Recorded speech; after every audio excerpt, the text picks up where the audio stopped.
أنا قوي، بس الشاورما أقوى. عمرك حسيت انك عايز تعمل كوميتمنت لحاجه معينه بس بتلاقي دماغك فجاه بتعمل ايرور؟ النهارده هنتكلم عن كلمه بتعمل نايت مير لاي حد بيحاول يلتزم، والكلمه دي هي الاليجنس. الشرح والقصه: تخيل معايا كده انك واقف قدام المرايه واخد ديسيجن مصيري انك هتبدا دايت من يوم السبت، بتقف بكل فخر وتعلن اللويالتي بتاعتك لطبق السلطه والشوفان وتقول انا خلاص بقيت انسان هيلثي. وهنا بقى بتظهر الكلمه بتاعت النهارده اللي محتاجه فوكس عادي جدا لو بتذاكر عشان امتحان التوفل: allegiance.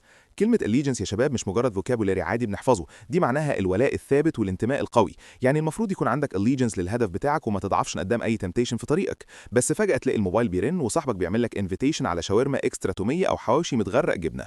في اللحظة دي بالذات allegiance بتاعك للدايت بياخد وضع الطيران وبيبقى زيرو، وتكتشف ان انتمائك الحقيقي او الديفوشن بتاعك كان دايما رايح في سكة الكرش. عشان كده لو حد سألك عن مبادئك وقت الجوع هترد بمنتهى الكونفيدنس وتقول له انا ولائي للاكل وبس. يعني لو هنقولها كاكزامبل بالانجلش عشان تثبت: My allegiance to shawarma is unbreakable.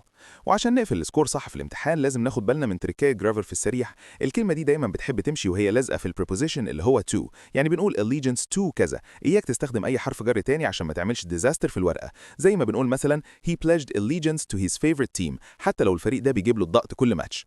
في النهايه يا ابطال، خلوا دايما عندكم allegiance لاحلامكم وللفيوتشر بتاعكم وبلاش تضعفوا في النص. انزلوا دلوقتي عمرك حالا في حسيت الكومنتس انك واكتبوا لي عايز انتوا تعمل عندكم allegiance to كوميتمنت ايه لحاجة بالظبط في حياتكم، معينة وما بس تنسوش بتلاقي تظبطوني في دماغك اللايكس فجأة والشيرز عشان بتعمل ايرور؟ الالجوريثم يحبنا ونستمر في النهاردة الابداع. هنتكلم عن كلمة بتعمل نايت مير لأي حد بيحاول يلتزم، والكلمة دي هي الاليجنس.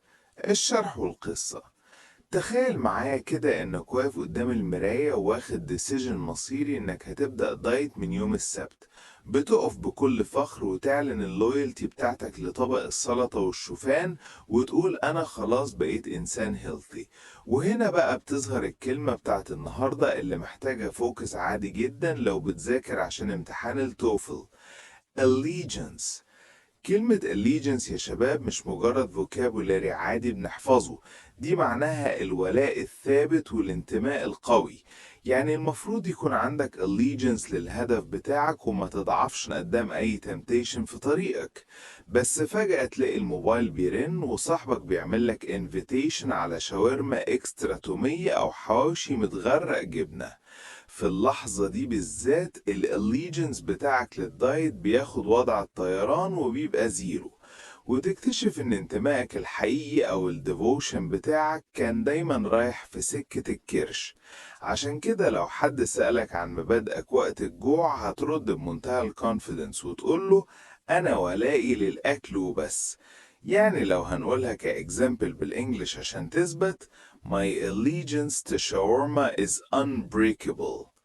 وعشان نقفل السكور صح في الامتحان لازم ناخد بالنا من تريكاية جرافر في السريع.